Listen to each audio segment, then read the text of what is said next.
Hi friends, నేను మీ భాస్కర్ మేకల. So మొత్తానికి ఫ్రీ ఎగ్జిస్టింగ్ ఓటింగ్ ఎలా ఉంది ఏంటి, అసలు నిజంగా ఫ్యాన్ బేస్ ఓటింగ్ అనేది చాలా ఇంపాక్ట్ చూపిస్తుంది అని ముందు నుంచి కూడా చెప్తూనే ఉంటాను. అండ్ ఫ్యాన్ బేస్ మామూలుగా లేదు. ఈసారి అందరూ ఆల్మోస్ట్ గా ఒక ఇమాన్యుయల్ కూడా నామినేషన్ లోకి వచ్చుంటే బాగుండేదేమో అనేది నాకు పర్సనల్ గా అనిపించింది. ప్రతిసారి ఇమాన్యుయల్ తప్పించుకుంటూ అండ్ సేఫ్ జోన్ లో ఆడిన ఫీలింగ్ అయితే ఖచ్చితంగా వస్తుంది. అయినా కూడా ఇమాన్యుయల్ కొంచెం నామినేషన్ లోకి వస్తే ఆ జనాలకు వెళ్ళడానికి, జనాల్లో రీచ్ అవ్వడానికి చాలా ఇంపాక్ట్ చూపించే సిచ్యువేషన్ వస్తాయి అన్నమాట. సో అలా కాకుండా ప్రతి వారం సేవ్ అవ్వకుంటూ వచ్చి ప్రతి వారం సేవ్ అవుతూనే ఉంటే ఆడియన్స్ లోకి సడన్ గా వస్తే టాటా బై బై చెప్పడమే. మాక్సిమం విన్నర్ రేస్ నుంచి వెళ్ళిపోతూ ఉంటారు అలాంటి వాళ్ళు. అది సడన్ గా వచ్చేసిన రోజు వచ్చిన వారమే వెళ్ళిపోయే పరిస్థితి కూడా వస్తుంది. ఎందుకంటే జనాలు ఆల్మోస్ట్ మర్చిపోతారు. సో మరి బిగ్ బాస్ కావాలని మనల్ని సేఫ్ జోన్ లోనే వస్తున్నాడా, మరి ఎందుకు ఆ ఇంపాక్ట్ క్రియేట్ చేస్తున్నాడో అర్థం అవ్వట్లేదు. సో క్లియర్ గా ఫ్యాన్ బేస్ ఓటింగ్ ఎలా ఉంది ఏంటి అనేది అయితే క్లియర్ గా చెప్తాను. అండ్ కళ్యాణ్, తనుజ ఉంది కదా, వీళ్ళల్లో అప్పర్ అండ్ ఓవర్ అనేది కూడా క్లియర్ గా మాట్లాడదాం. సో ఖచ్చితంగా ఈ వారం ఈ ఫ్యాన్ బేస్ విషయంలో విన్నర్ ఎవరు అనే క్వాలిటీ అయితే ఏమంటారు క్లారిటీ అయితే అందరికి వచ్చేస్తుంది అనమాట. సో అంతకంటే ముందు ఖచ్చితంగా వీడియో ఒక లైక్ వేసుకొని, ప్లీజ్ ఒక లైక్ వేసుకొని వీడియో ఎండ్ వరకు చూసే ప్రయత్నం చేయండి. అలాగే హైప్ అనే బటన్ వచ్చింది కదా, హైప్ అనే బటన్ కూడా క్లిక్ చేయండి. వీడియో మధ్యలో మీకు ఎక్కడ చూస్తూ ఉంటే మధ్యలో ఎక్కడ నచ్చితే సబ్స్క్రైబ్ చేసుకోండి. ఇంకా ఓటింగ్ ఆర్డర్స్ చూసుకుందాం. And free fan base voting only, ఇది అఫీషియల్ ఓటింగ్ కాదు, ఓన్లీ అన్అఫీషియల్. ఎవరి ఫ్యాన్ బేస్ ఎంత ఉంది, ఎవరికి ఎంత ఫ్యాన్స్ ఉన్నారు, వాళ్ళు ఎంత యాక్టివ్ గా ఉన్నారు అనేది మాత్రమే ఇది అన్నమాట. సో చాలా మంది క్లారిటీ మిస్ అవుతుంది. సో అందుకే చెప్తున్నాను, అఫీషియల్ ఓటింగ్ అనేది ఈ రోజైనా చేయొచ్చు, రేపైనా చేయొచ్చు. నాకు తెలిసి రేపు ఉండే ఛాన్సెస్ ఎక్కువ ఉంది అని అంటున్నారు. బట్ చూడాలి. మామూలు కాదు, ఫుల్ ఆన్ నామినేషన్ లో షేక్ అయిపోతుంది అనమాట. సో మామూలు షేకులు కాదు, ఆ రేంజ్ లో షేక్ అయిపోతుంది. సో తనుజ యాజ్ యూజువల్ గా టాప్ పొజిషన్ లో ఉంది. కళ్యాణ్ ఉంటే చాలా పోల్స్ అయితే ఆల్రెడీ ఇప్పుడు పెట్టిన పోల్స్ లలో చాలా ఇట్లలో కూడా కళ్యాణ్ కొన్ని విషయాల్లో చాలా టాప్ లోనే ఉన్నాడు. కానీ అవి ఎలా ఉన్నాయంటే కంప్లీట్ ఆపోజిట్ లో ఉన్నాయి ఓవరాల్ గా చూసుకుంటే. అంటే ఇప్పటి వరకు ఉన్న ఆల్మోస్ట్ అన్ని పోల్స్ గానీ, అన్ని ఏమంటారు యూట్యూబ్ పోల్స్ గానీ, and Instagram polls and website polls, ఇవన్నీ చూసుకున్నా మోస్ట్లీ ఎవరికి ఎంత పర్సెంటేజ్ ఉన్నదో అనేది ఇంపాక్ట్ చూపించేదంతా. సో టాప్ పొజిషన్ వచ్చేసరికి తనుజ ఉంది. అండ్ ప్రీవియస్ వీక్ ది అలాగే బుల్లెట్ లాగా దూసుకుపోయే ఓటింగ్ పడుతుంది. 33% ఓటింగ్ పడుతుంది తనుజకి. సో మామూలు ఓటింగ్ కాదు. అంటే నేను కళ్యాణ్ వస్తే కళ్యాణ్ ఓటింగ్ ఏమన్నా షేర్ అయిపోయి లాస్ట్ వీక్ ఏమన్నా తనకి పడ్డాదేమో అనుకున్నాను. బట్ ఇప్పుడు చూసుకుంటే కంప్లీట్ గా తనుజ ఓటింగ్ అనేది మామూలు కాదు, వీర వీర విహారం చేస్తారంటారు కదా. సో ఆ రేంజ్ లో ఓటింగ్ అనేది పడుతుంది తనుజకి. 33% తోటి టాప్ పొజిషన్ లీడ్ చేస్తుంది. అండ్ అంతే విధంగా కళ్యాణ్ లాస్ట్ టైం చూసుకుంటే నామినేషన్ లో ఇద్దరు ఉన్నప్పుడు కళ్యాణ్ టాప్ పొజిషన్ ఎక్కువ మంది లీడ్ చేశాడు, ఎక్కువ రోజులు కూడా లీడింగ్ లో ఉన్నాడు. But end of the day వచ్చేసరికి మాత్రం తనుజ కొంచెం ఎక్కువ తోటి టాప్ పొజిషన్ ఉంది. ఇప్పుడు చూసుకుంటే కళ్యాణ్ కి తనుజకి ఆల్మోస్ట్ దగ్గరగా 12% ఓటింగ్ డిఫరెన్స్ ఉంది. 14% ఓటింగ్ ఉంది డిఫరెన్స్. సో 19% కళ్యాణ్ చాలా బాగా గేమ్ ఆడుతున్నాడు, చాలా ఇంపాక్ట్ క్రియేట్ చేయగలుగుతున్నాడు. ఈ రోజు నామినేషన్స్ అయినాక చాలా మందికి ఒక క్లారిటీ వచ్చేస్తాయి, ఎవరు ఏంటి, ఎవరు ఏమైపోతారు, ఎవరికి ఎంత క్యాపబిలిటీ ఉంది, వీళ్ళకి ఈ రేంజ్ లో క్యాపబిలిటీ ఉందా లేదా అనే క్లారిటీ అందరికి వచ్చేస్తుంది. సో ఇప్పటి నుంచి ఈ మనం అనుకోవాల్సింది టాప్ 5 లో వీళ్ళు ఉంటారా అని డిసైడ్ చేసుకునేంత ఎపిసోడ్ కూడా అవ్వచ్చేమో. బట్ ఇప్పటి వరకు 19% తోటి సెకండ్ పొజిషన్ లో ఉన్నాడు.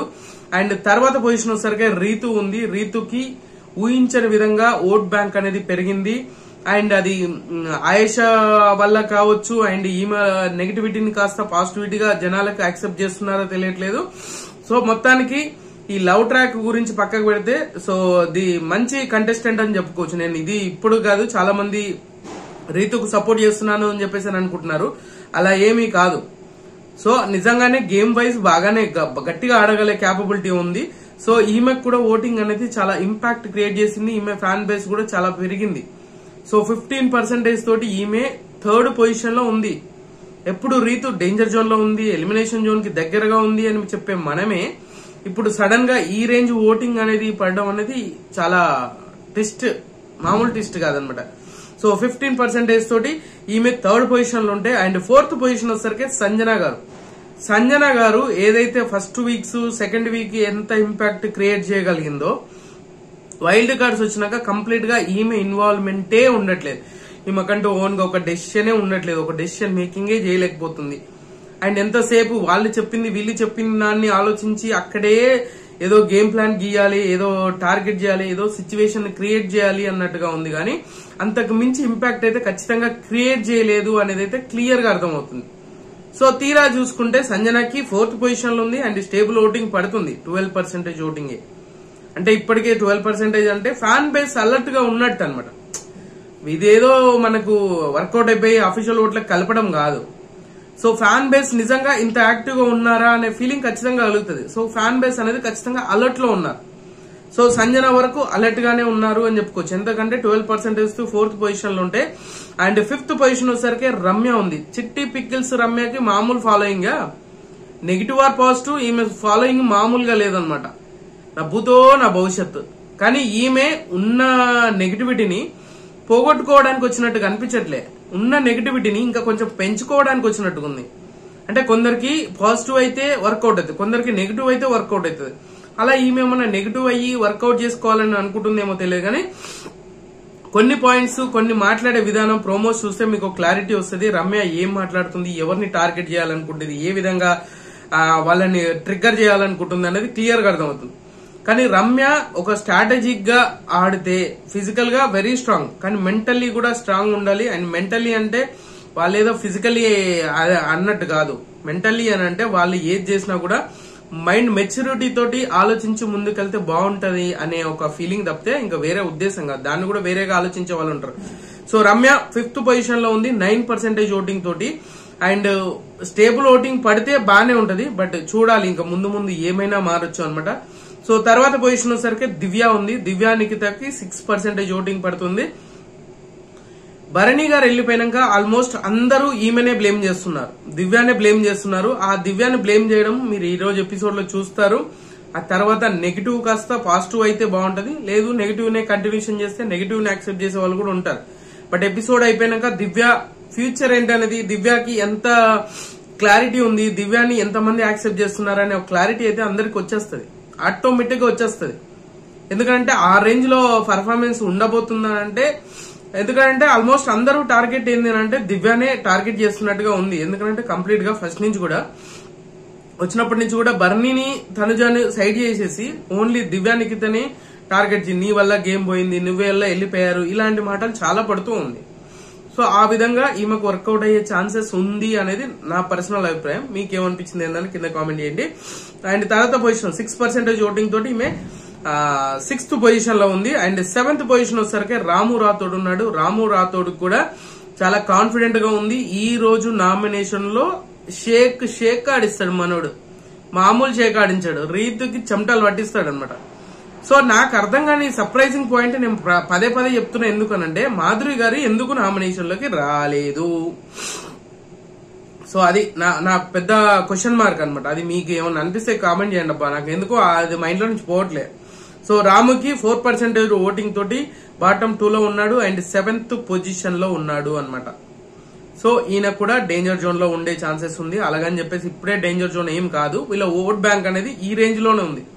అండ్ తర్వాత వచ్చేసరికి సాయి శ్రీనివాస్ కి 2% ఓటింగ్ పడుతుంది, 1 to 2% ఓటింగ్ పడుతుంది. సో వైల్డ్ కార్డ్స్ వచ్చిన వాళ్ళకి ఇదే మెయిన్ మైనస్ అవుతుంది అని ముందు నుంచి మాట్లాడుకుంటాం కదా. సో నిజంగానే వీళ్ళకి అది బాగా మైనస్ అయ్యే ఛాన్సెస్ ఎక్కువగా ఉంటది అనమాట.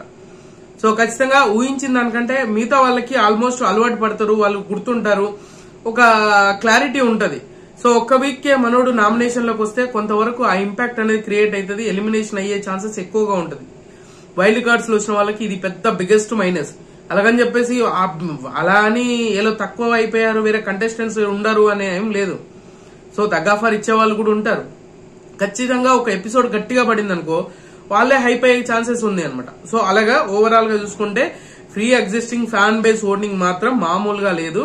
సో అల్లాడిస్తున్నారు. తనుజ అండ్ కళ్యాణ్, రీతు, సంజన వరకు బాగా అంటే బాగా యాక్టివ్ గా ఉన్నారు వాళ్ళ ఫ్యాన్స్ ఎవరైతే ఉన్నారో.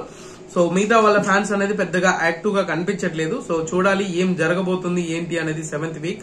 సో ఖచ్చితంగా మీ సపోర్ట్ ఎవరికి అనేది మన యూట్యూబ్ పోల్స్ పెట్టాను. సో దాంట్లో ఖచ్చితంగా పాల్గొనండి. అండ్ మీరు ఖచ్చితంగా ఈ వీడియో మీకు నచ్చిందా కూడా నచ్చితే లైక్ చేయండి, షేర్ చేయండి, కామెంట్ చేయండి, సబ్స్క్రైబ్ చేయడం మర్చిపోద్దు. And good luck.